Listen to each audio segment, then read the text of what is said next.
tonight on Elon Local News.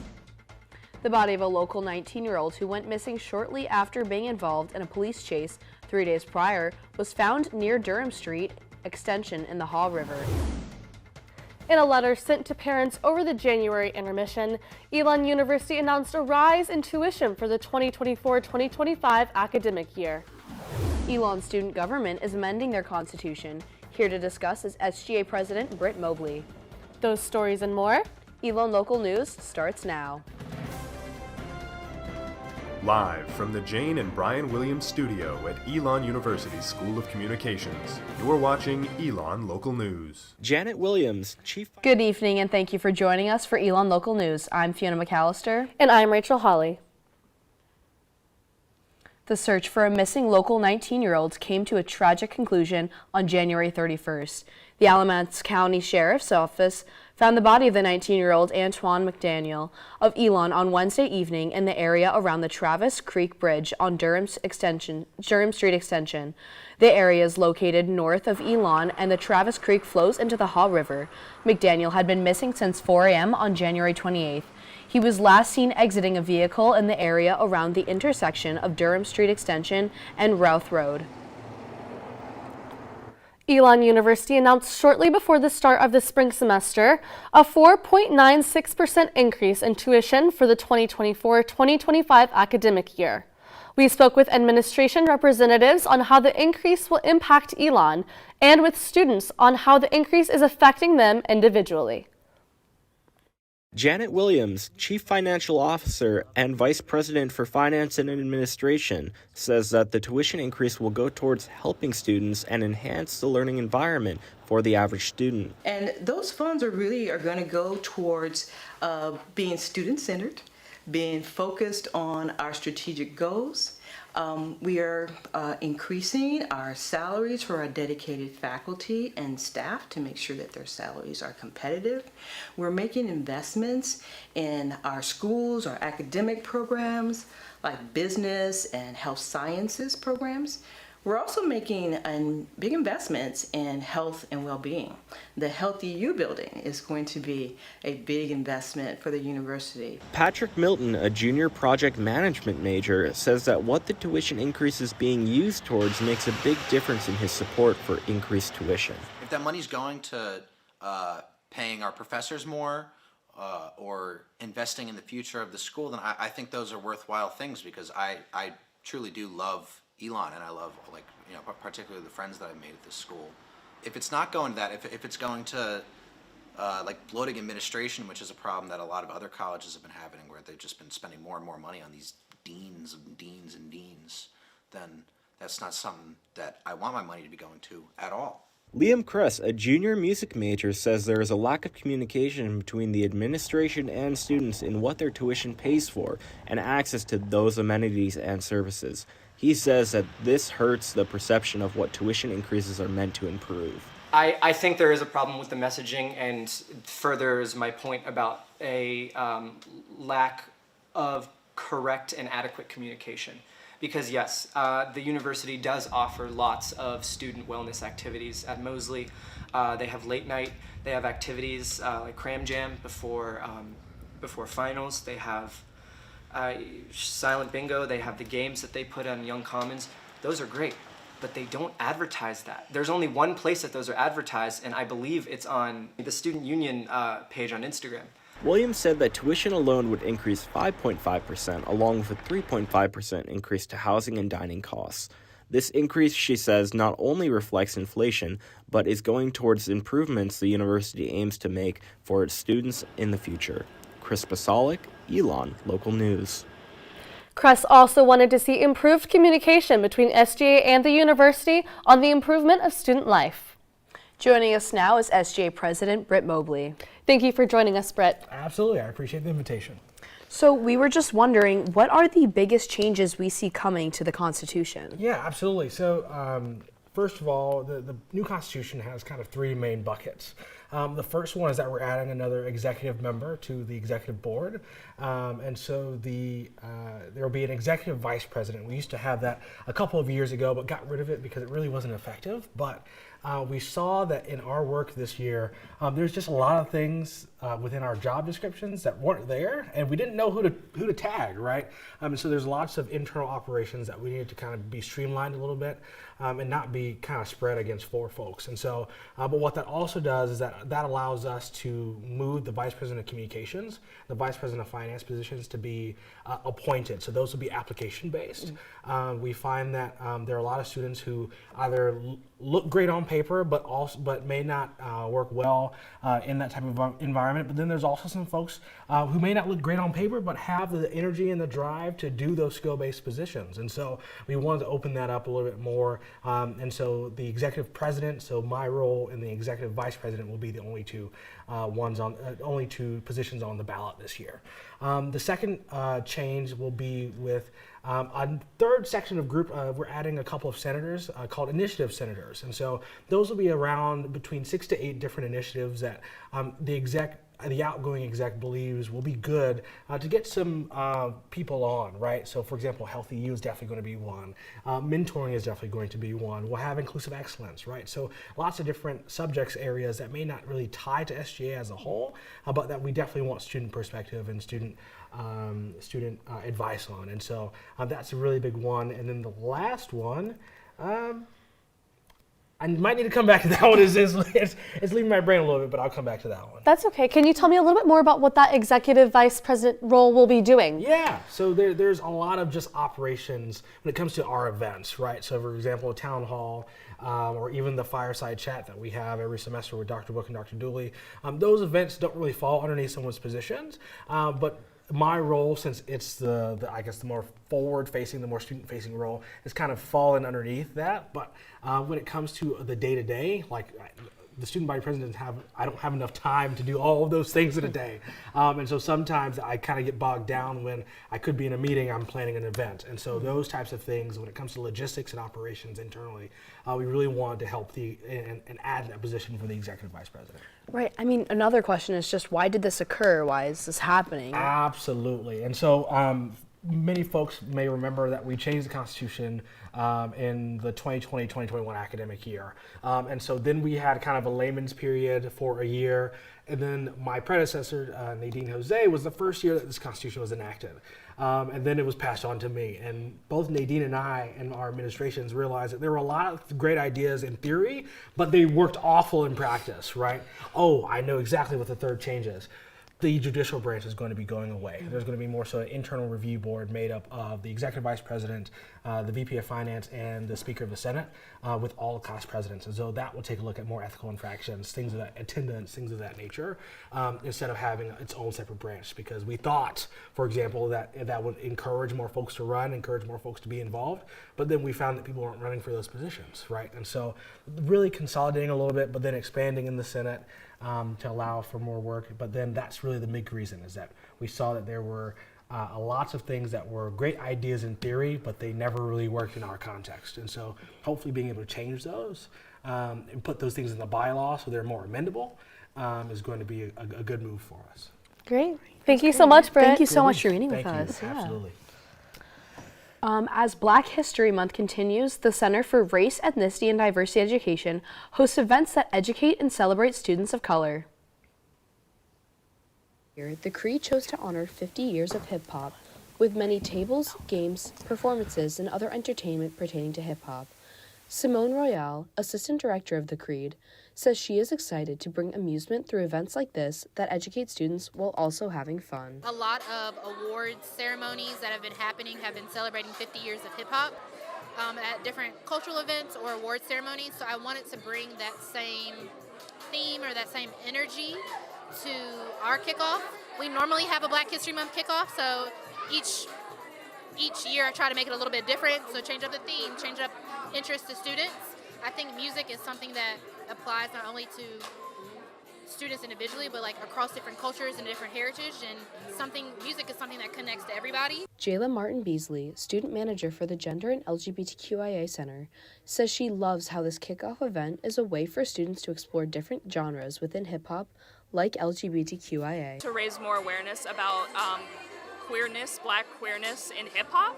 So basically we can talk about the origins of hip hop and kind of how it's linked with homophobia, kind of down to the roots, how it's changed, sort of the countercultures within it.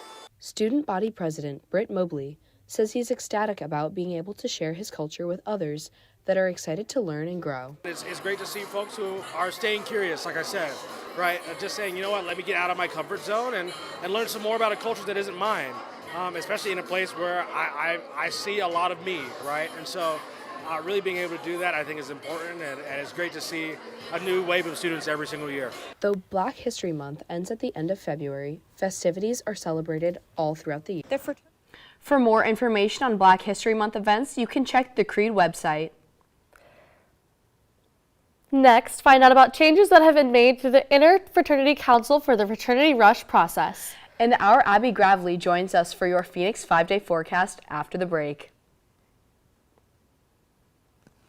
The things that can keep us safe. Those we use all the time with hardly a thought. Those that are silently standing by to save our lives. And now, those that we carry with us everywhere we go. Many mobile devices will now bring you wireless emergency alerts, real-time information directly from local sources you know and trust. With the unique sound and vibration, you'll be in the know, wherever you are.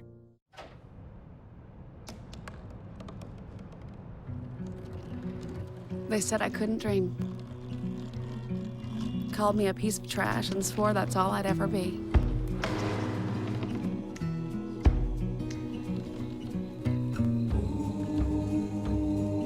Said a bottle couldn't see the ocean.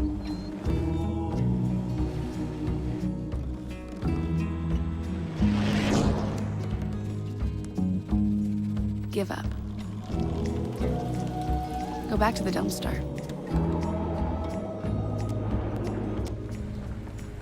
But I didn't listen. I made my way.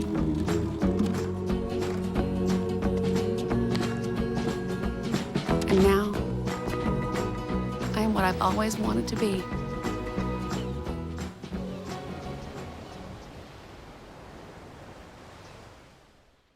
Hamilton was adopted from a rescue in 2008.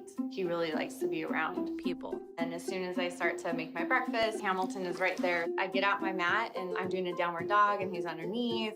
He's quite the pug about town. He gets invited to a lot of parties. He knows he's a pretty big deal. I mean, look at this little face. How could you not love him?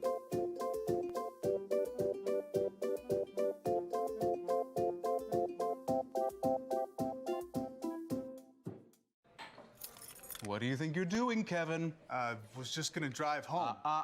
There are several warning signs present that you shouldn't be driving. Like hearing voices? Like your text-to-emoji ratio?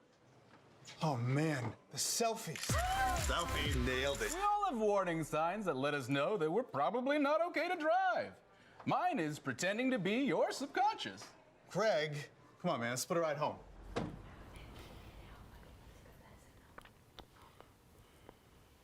Joining us now in the studio for Weather Report is our Abby Gravely. What's the weather looking like this week, Abby? Thank you, Rachel and Fiona. We had a nice day out today, and we're going to see more of that coming up this week. Now for your Phoenix 5-day forecast. Tonight we'll have a chilly low of 29, and tomorrow we'll have a high of 50 and mostly sunny skies. Wednesday will be about the same, with sunny skies and a high of 52. Thursday will warm up with a high of 59 and partly cloudy skies.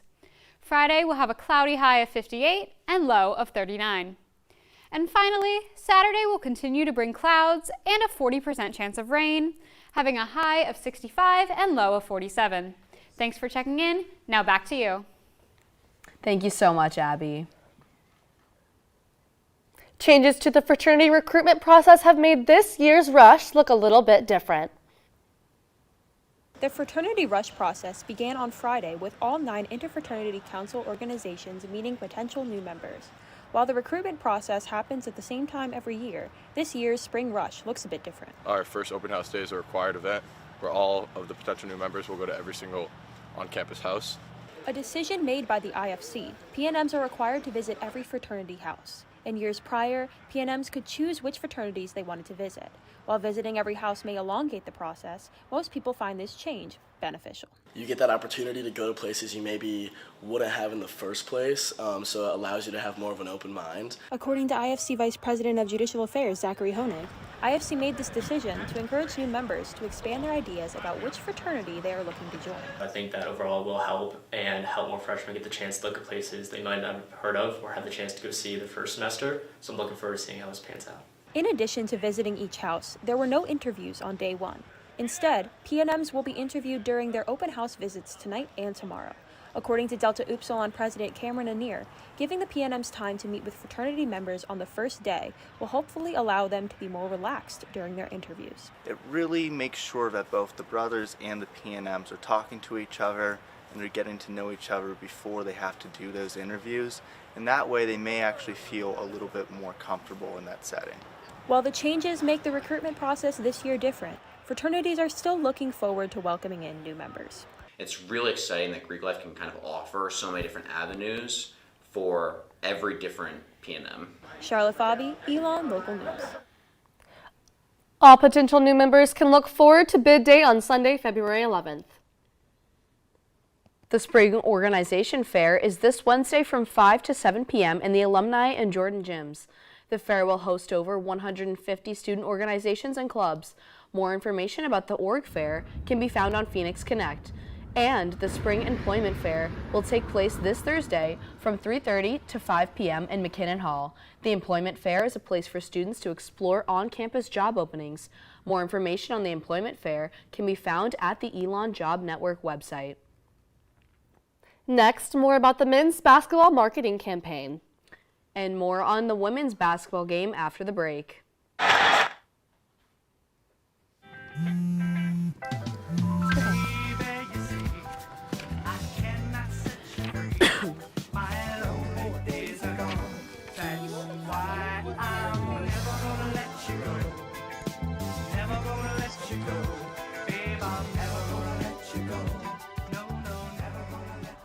Here you go. Thank you. Thank you.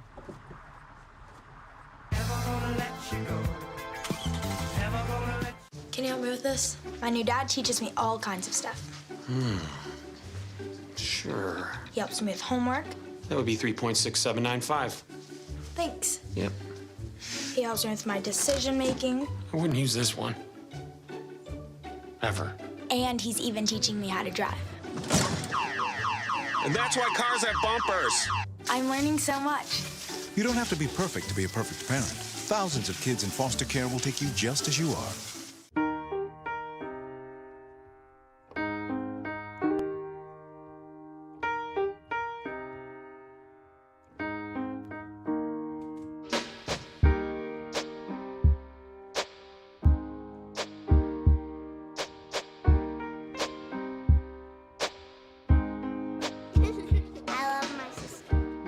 Doesn't see race. Love is love. Hey, you. Yeah, you. Getting that college education, what are you gonna do? Graduate and take some office job? Be like everybody else? Or will you dare do something different? Like, be a teacher. You could be my teacher. You got the skills. The smarts? Yes, you. You could be the teacher I never forget. That'd be cool. Does that corporate job even have recess? What are you gonna make of yourself? What are you gonna make of me?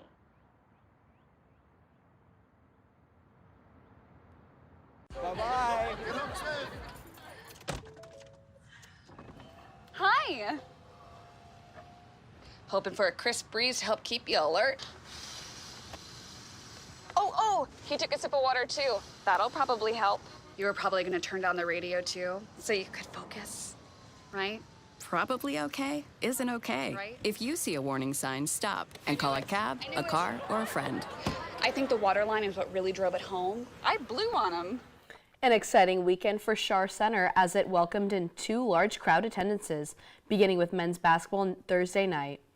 Schar was filled with students thanks to great marketing head, Coach Billy Taylor, says the crowd of over 2,000 students was one of the biggest they've seen in years.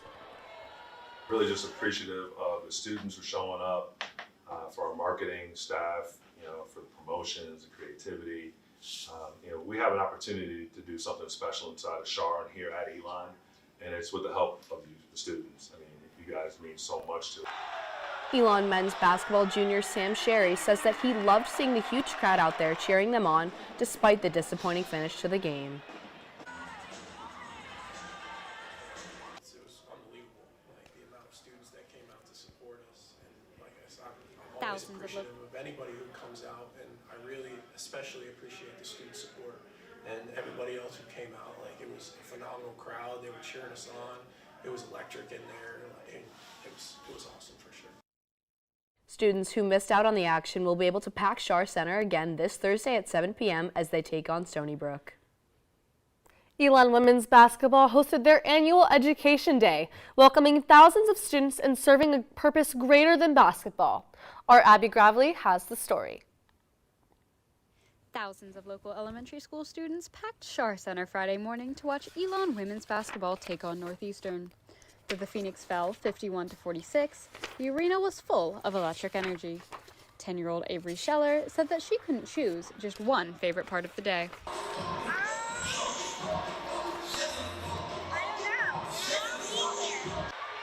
The purpose of the day was more than just basketball. Tracy Horton, principal of Grove Park Elementary School, explains how events like Education Day are beneficial to students. Features like today really impact students, especially at our schools that don't have access to places like colleges and universities. It's probably their first time on a college campus, and it gives them the opportunity to see beyond their neighborhood, beyond our school, so they can know what to work for and know that they can achieve anything that they want. Isn't it amazing? Horton also expresses how she feels these events benefit the community at large. Events like this really make it so that we are all in this together. We're a community, and we're working for one goal, to make sure that all of our kids grow up to be productive citizens so they can come back and impact the kids that are. The team is traveling to Hampton University Friday to take on the Lady Pirates, and it's hosting UNC Wilmington at Schar Center on Sunday. How one Elon student takes change into her own hands, building accommodations in the town of Graham. And information about the new art exhibit after the break. So there you are, shuffling through a stack of resumes and you come to mine. This is it, first impression, my way in. But can my resume show you how I truly stand out? Like that I was studying, going to night school while working 2 jobs just to help my parents pay for groceries. Or being the first one to always step up. No, that's something you just can't put on paper. Look beyond the resume and discover new ways to develop great talent that is dedicated, hardworking, and determined like me.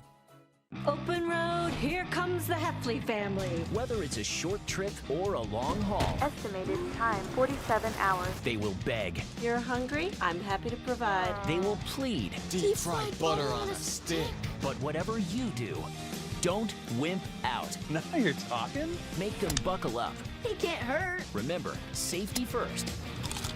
Cheese curls, second. Are you orange? Jordan knows he shouldn't eat this entire bowl of nachos, but tonight he's earned that right. Because a few hours ago, in the middle of happy hour, he recognized a sign. Not from the gods or a bolt of lightning, but from a double heart, a kissy face, and a fourth ha in ha ha ha. That's when Jordan knew he was buzzed. So when it was time to go, he got a ride home instead of driving. Be a legend like Jordan. Recognize your buzzed warning signs and get a ride home. Buzz driving is drunk driving.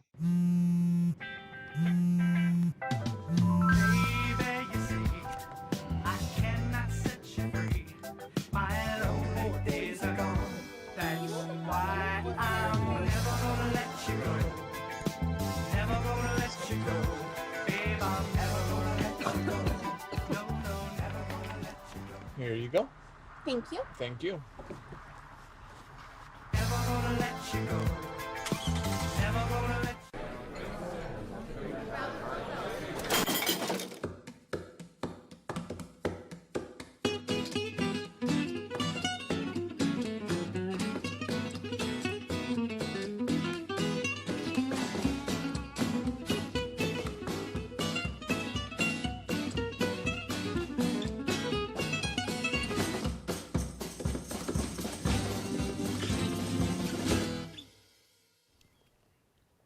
For any clinic worker, helping others is what it's all about. But for one Elon student, it's about helping those around them outside of the clinic. Our Mason Willett has more.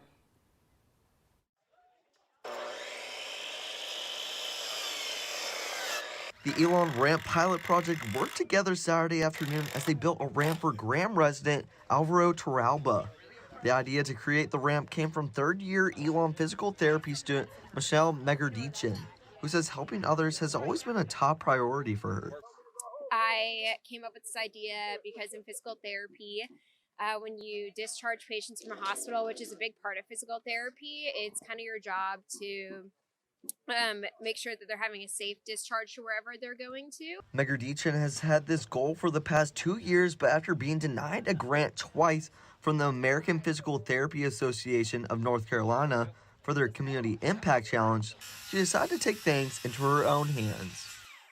I have students who are willing to volunteer, like, we have it all set up, all I need is the funds, so let's go ahead and just put a GoFundMe out there. After only 2 weeks, Megardichin was able to raise the money and has since put the plan into action with the help of her classmates. I'm really glad that people were willing to come out, but also like excited to be involved in a project, you know, and make a difference in someone else's day. All the work that the students have put in has made Associate Professor of Physical Therapy at Elon University, Mary Kay Hanna, amazed by how they have been helping the community. It's a real joy to see students coming together outside the classroom and outside the clinic and taking the next step of helping someone. Megardichin says that she hopes this isn't the only ramp that her and her classmates build, but is only the beginning of something bigger. Think that we can maybe even make this into a nonprofit organization to help get more funding or something like that, and we'll kind of see where it ends up going. Seeing the joy in Torralba's face was heartwarming for Megardichin, and she says she looks forward to continuing to give back with the help of those around her. Mason Willett, Elon, Local News. To find out more about the project that Megardichin and her classmates worked on, visit our website at elonnewsnetwork.com. Traffic on East Haggard Avenue will be periodically shut down due to road work. Currently, crews are working to replace underground pipes on this section of the road. After the completion of this stretch, the crews will work on the area between the North Oak Avenue intersection and the Danley entrance. Construction will not impede the flow of traffic, and the road will not be closed during the weekends. It is expected to continue down the length of East Haggard Avenue through the end of the school year and into August. Elon's Arts West is holding their faculty biennial art exhibit showing in Gallery 406 until March 13th. An opening reception is currently being held where visitors to the space can see work that is featured in multiple mediums by studio faculty. The exhibit is held every 2 years to demonstrate scholarly and diverse interests in the department, with certain pieces being interactive. The exhibition is open to the public Monday to Friday from 9 a.m. to 5 p.m. and closed on weekends. Well, I was just wondering if you were going to go to the art exhibit. I was thinking about it. I haven't gone yet, but I think I might go with my roommates later this week. Can I come too? That'd be awesome. Absolutely. Of course you can come along. I know. I love art, so I'd be really excited. Yeah, that would be great. I know. You know, it was really chilly today, but I'm really excited about the weather warming up this coming week. How about you? I know. It's been really nice out, especially with the sorority rush that I had to do personally. Just kind of walking around, talking. It's been really fun. Yeah, absolutely. Well, that's all the news we have for you this evening. Thank you so much for joining us. Head over to our website, elonnewsnetwork.com, for stories, sports, and more. And make sure to follow us on social media at Elon News Network. Have a great night, Elon.